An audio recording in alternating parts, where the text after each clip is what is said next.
Chers amis, bonjour et bienvenue sur les ondes de Radio Arc-en-Ciel. Et aujourd'hui, nous sommes le mardi 22 septembre et peut-être vous vous posez la question, pourquoi Marcel tous les jours il donne la date? Parce que j'enregistre à l'avance et les lectures sont données à notre ami le technicien Olivier et Olivier transmet ça à Mazam et Mazam met ça en ondes. Donc il y a tout un processus et juste auparavant, avant l'enregistrement de cette partie, il y a nos fidèles lectrices et lecteurs de Jésus est mon guide. Donc, ces personnes, ils enregistrent avant, ils envoient pour moi par Messenger ou bien par mail. Et c'est le cas aujourd'hui de Marie-Catherine Grondin. Voilà. Marie-Catherine Grondin qui va nous lire pour nous les maximes diverses pour une vie droite qui est issue du livre des Proverbes au chapitre 21. Alors, faut considérer ce passage-là comme une leçon de morale quand on faisait longtemps là. Tu te rappelles, hein? Dès qu'il rendait à la classe, leçon de morale, il parlait un peu de ce qui s'est arrivé. Et maintenant, je crois que c'est l'heure de vie de la classe ou bien encore l'éducation civique et morale maintenant. Maintenant, c'est un peu tout ça. Donc, notre puits de sagesse, c'est dans les écrits sapientiaux, qu'on appelle sapientio, parce que sapientia vient du latin sagesse. Il y a le livre des Proverbes, le livre de l'Ecclésiaste, le livre de l'Ecclésiastique, le livre de la sagesse. Et aujourd'hui, comment considérer le Seigneur dans notre vie? Parce que des fois, il dit, t'es mon garçon là, elle a réussi, hein, mon garçon, comme là, il fait l'école d'ingénieur. Mais n'oublie que c'est le Seigneur qui a permis à ton garçon de faire l'école d'ingénieur. Allez, Marie-Catherine Grondin, je te laisse pour cette lecture.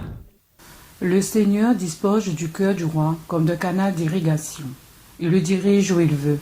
La conduite d'un homme est toujours droite à ses yeux. Mais c'est le Seigneur qui pèse les cœurs. Accomplir la justice et le droit plaît au Seigneur, plus que le sacrifice. Regardez de haut, se rengorger. Ainsi brillent les méchants, mais ce n'est que péché. Les plans de l'homme actif lui assurent du profit.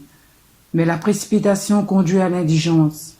Une fortune acquise par le mensonge, illusion fugitive, de qui cherche la mort.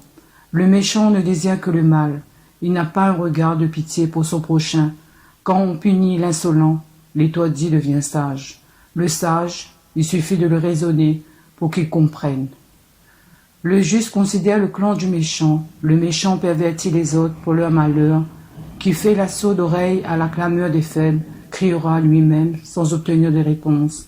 Parole du Seigneur. Nous rendons grâce à Dieu. Merci Marie-Catherine Grondin pour la lecture de ce passage. Et tout à l'heure, nous allons la retrouver pour la lecture du psaume, mais ce sera le psaume 118 avec l'antienne qui dit « Guide-moi Seigneur sur la voie de tes volontés ». Et que sont les volontés du Seigneur? C'est justement, comme nous le faisons chaque jour, écouter sa parole, prendre part à sa parole et surtout mettre en pratique la parole. Et du coup, on dit, mettre en pratique, oui, mais pour mettre en pratique une parole, il faut déjà l'avoir écoutée, l'avoir mis dans notre cœur, mis dans notre tête, mâcher les mots. Et c'est pour ça que si on entend quelquefois les familles, les membres d'une famille disent, non, Bogla, ça l'est plus mon frère, ça, les vrais, nous n'avons même maman, même papa, mais il n'est plus mon frère. Parce qu'ils ont suivi un chemin différent. Parce qu'il y a eu un petit problème, je sais pas, voilà. Et il n'y a pas eu de pratique, il n'y a pas eu d'écoute, il y a eu, à un moment donné, un détourné. Et c'est ce détourné-là que, aujourd'hui, nous devons justement oublier tout ça, nous devons nous mettre à l'école de la réconciliation, à l'école du pardon. Et dimanche dernier, vous avez bien vu, hein, s'il n'a pas encore vu, là, ben, écoute, 3 fois 5 sur les ondes de Radio Arc-en-Ciel. Et du coup, là, pour l'instant, avec la voix de Psaume 118, 119. Heureux les hommes intègres dans leur voie, qui marchent suivant la loi du Seigneur. Montre-moi la voie de tes préceptes, que je médite sur tes merveilles. J'ai choisi la voie de la fidélité. Je m'ajuste à tes décisions. Montre-moi comment garder ta loi, que je l'observe de tout cœur. Guide-moi sur la voie de tes volontés. Là, je me plais. J'observerai sans relâche ta loi, toujours et à jamais. Parole du Seigneur. Nous rendons grâce à Dieu. Guide-moi, Seigneur, sur la voie de tes volontés. En fait, dans ce psaume, il y a une supplication. Guide-moi, Seigneur, parce que tout seul, je ne peux rien, tout seul, je ne suis rien, j'ai besoin de ta force, j'ai besoin que tu me relèves.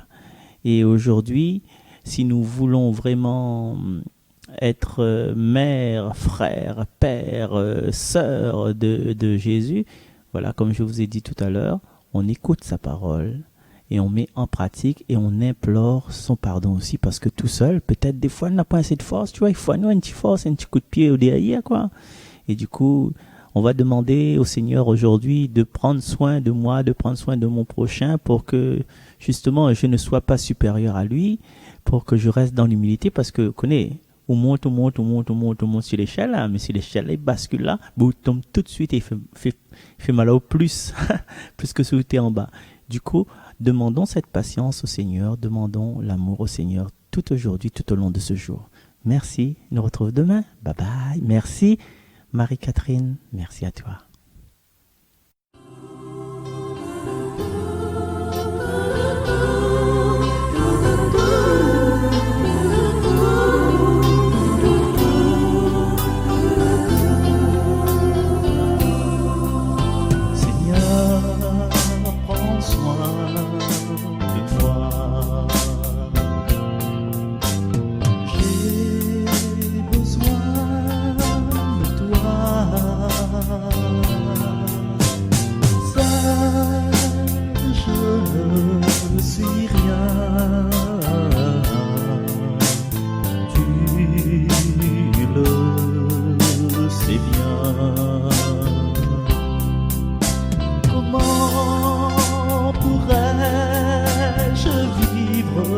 Ton amour, comment pourrais-je vivre? Qui es-tu, Seigneur, et qui suis-je? Garde-moi toujours, Seigneur, prends soin. J'ai besoin de toi, seul je ne suis rien, tu le sais bien. Ta parole est venue jusqu'à moi.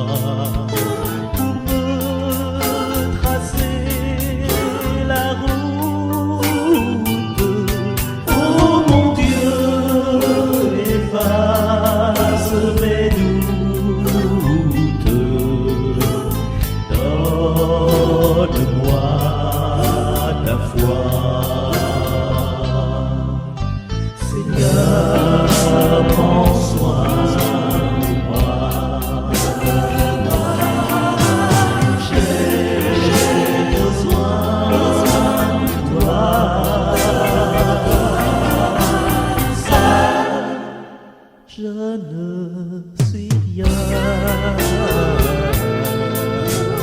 Tu le sais bien.